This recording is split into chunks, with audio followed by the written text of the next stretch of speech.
ultimate goal for the Iranians. Isn't this something that's come from the head of the Revolutionary Guard, from the Supreme Leader? And today I did an interview with the Foreign Minister of Iran.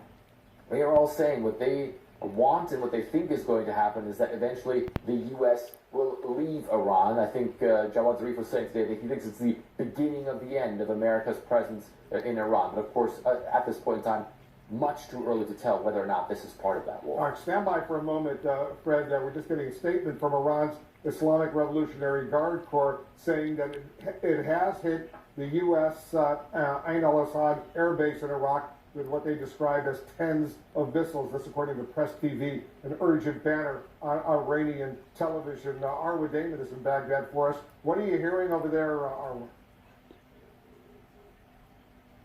Well, what we do have from one Sunni paramilitary commander who is based not too far away from al-Assad itself is that 10 rockets were fired. We don't know at this stage if any casualties were caused. According to this source, the barrage that he had been hearing has ended. But as I was saying, we don't know at this stage if there were any casualties. It's worth noting, Wolf, that al-Assad airbase does not just house U.S. forces. It's a massive, sprawling complex in Al-Anbar province, where you also have the presence of the Iraqi security forces themselves. Also worth noting that this is a location that has been hit in the past, but it is potentially one of the targets that would be on a target list for the Iranians, not just